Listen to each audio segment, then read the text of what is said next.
I welcome you to this launching of the book by Afzal Iqbal on reflections on Rumi. He was my husband. He was a scholar of history, Islam, history and international relations, and he wrote about 26 books, authored and co-authored 26 books, and he was a diplomat by profession. So I just want to say a few words about the book he wrote on works and life of Jalaluddin Rumi that was published in 1956.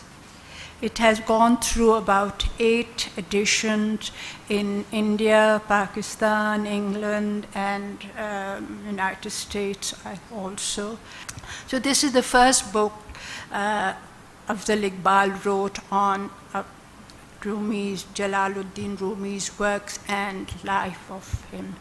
But this has been followed lately by another book, which is Reflections on Rumi, which talks about how other figures in history have benefited by Rumi's mystical poetry. But I would like to say also, add to this, that what Anne-Marie Schimmel, who is also a very outstanding scholar, had to say about Afzal Iqbal.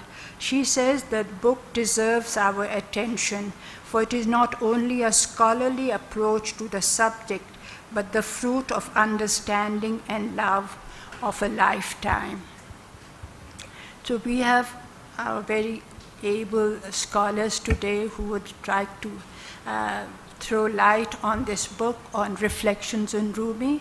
I'd like to invite Salman Asif, who's a scholar of Persian, and I'm sure he'd be able to give you much more about the book we're going to talk about this evening.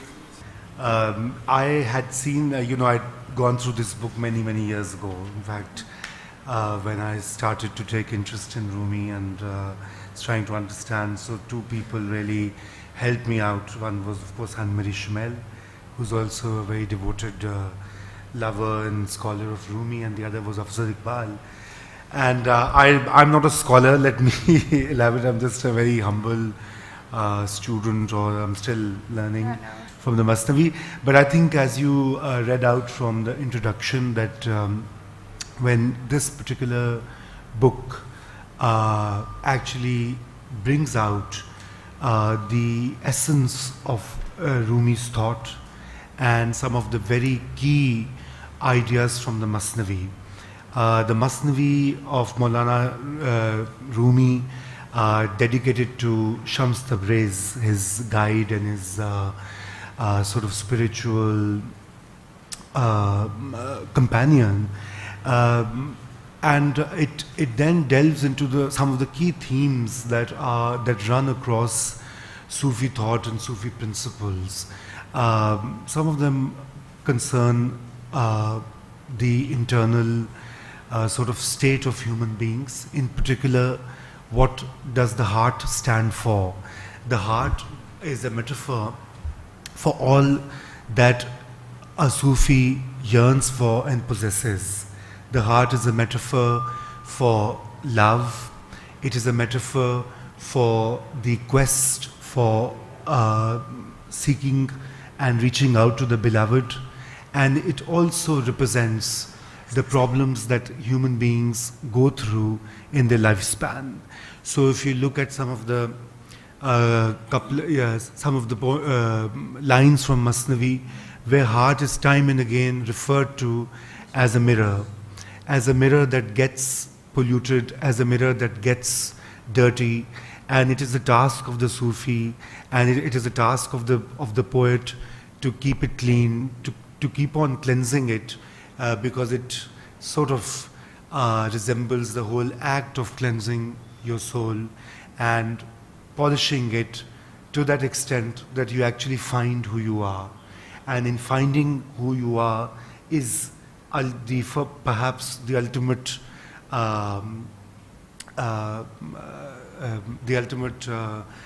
desire, as well as the culmination of the Sufi, of a Sufi's internal struggle. So, would you like Dr. Saber, to thank you say- very much indeed. First of all, let me just display the title so that you remember. And this book is available. And thank you, Raza, for reminding us that how invaluable this not too voluminous set of 13 essays is. The 13 essays, and there's a preface and there is an introduction. Each one of these writings is a complete whole into itself, and yet one feeds into the other. So you find a common thread, and yet each one of these chapters is a complete whole. And this is quite extraordinary. It's extraordinary because in this not too voluminous a compilation, Dr. Afzal Iqbal gives you the microcosm of a macrocosm. Rumi, as I find it so auspicious, Rumi on Rumi. So we have Raza Rumi and we have Jalaluddin Rumi. So Dr. Afzal Iqbal, in Rumi's own words, really brings a whole kulzam into a kuza, an entire ocean of multiple, multifaceted, multidimensional aspects of who we are, where we're going. Somebody asked Iqbal once, how would you sum your philosophy and your poetry? He said, well, Iqbal said, I would like to quote Rumi.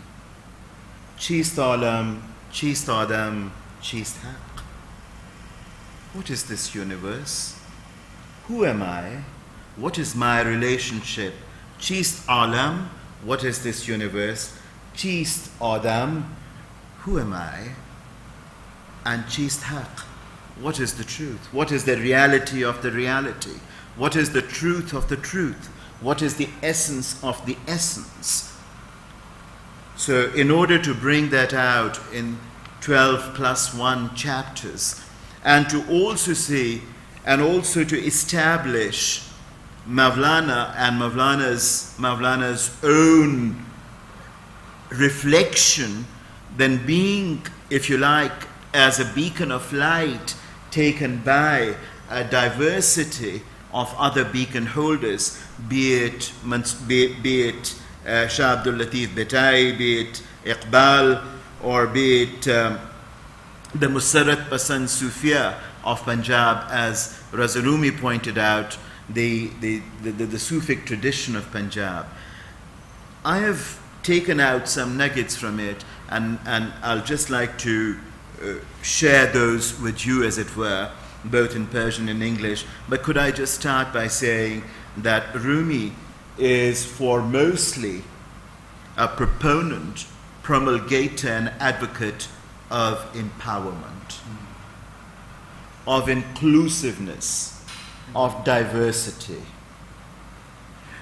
of tolerance, of participation.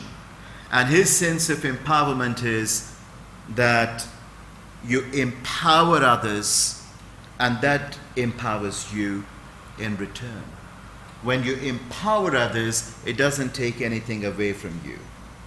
So in the chapter on Mansur Hallaj, Dr. Afzal Iqbal highlights that Mansur Hallaj was punished. He was executed because apparently he was sacrilegious, and his sacrilegious words, he was saying, Ana al-Haq, I am the truth, could be interpreted as saying that I am the ultimate Godhead. Dr. Afzal Iqbal reminds us, he says, well, Rumi has a different take on it. Rumi says that rather than saying Ana al-Haq, if you say Ana al-Abd, that is a bigger sacrilege. When you say I am Haq or I am truth, what you're actually saying is that I don't exist. There's only one truth that exists. There's only one reality that exists, and I am nothing but a small, tiny particle, reflection, component of this all-encompassing reality. But if you say an alabd, that I am the servant of Allah or I am the servant of the Godhead, then you are establishing your duality. And that's rather arrogant. That's rather snooty. Afzal Iqbal really gives the essence of Rumi's journey. He reminds us, as muhabbat talkha shirin shavad as muhabbat. With love, the bitterness becomes as sweet as honey. As muhabbat talkha shirin shavad, as muhabbat missaha zarrin shavad. And with love you can turn, love is an alchemy, and with love you can turn an ordinary metal into gold. As muhabbat durdha safi shavad, was muhabbat durdha shafi shavad.